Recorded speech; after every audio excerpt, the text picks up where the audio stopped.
नमस्कार मित्रांनो, मी अण्णासाहेब धाकतोडे आणि आपण पाहत आहात राजर्षी न्यूज. महाराष्ट्राच्या राजकारणात सध्या एक मोठी आणि धक्कादायक घडामोड समोर येत आहे. प्रहार जनशक्ती पक्षाचे नेते बच्चू कडू आणि उपमुख्यमंत्री एकनाथ शिंदे यांच्या भेटीनंतर राजकीय वर्तुळात चर्चांना उधाण आलं आहे. सूत्रांच्या माहितीनुसार शिवसेनेकडून बच्चू कडूंना विधान परिषद निवडणुकीसाठी उमेदवारी देण्याचा प्रस्ताव आहे. मात्र त्यासाठी एक महत्त्वाची अट ठेवण्यात आली आहे. ती अट म्हणजे प्रहार जनशक्ती पक्ष शिवसेनेत विलीन करणे.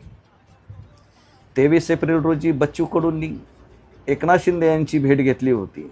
या भेटीत याच मुद्द्यावर सविस्तर चर्चा झाल्याचं समोर येत आहे. विशेष म्हणजे एकनाथ शिंदे यांच्या बंडावेळी बच्चू कडूंनी त्यांना साथ दिली होती, पण 2024च्या निवडणुकीत त्यांनी वेगळा मार्ग स्वीकारला. त्या निवडणुकीत प्रहार पक्षाने 38 जागांवर उमेदवार उभे केले होते. मात्र सर्वच ठिकाणी पराभव झाला. फक्त 1.55% मतं मिळाल्याने पक्षाची ताकद कमी झाल्याचं चित्र स्पष्ट दिसलं. दरम्यान विधान परिषद निवडणुकीचं गणित पाहिलं तर महायुती सध्या खूप मजबूत स्थितीत आहे. 10 पैकी 9 जागा सहज जिंकता येतील असा अंदाज व्यक्त केला जात आहे.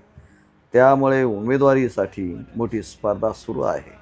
शिवसेनेतच काही नेत्यांनी बच्चू कडूंच्या नावाला विरोध दर्शवला आहे. त्यांचा पक्षाशी काय संबंध असा सवालही उपस्थित केला जात आहे.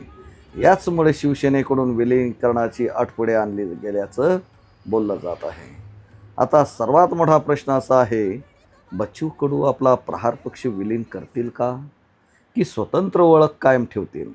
या घडामोडीवर तुमचं मत काय आहे कमेंट करून नक्की सांगा. आणि अशाच अपडेटसाठी राजर्षी न्यूजला सबस्क्राईब करा.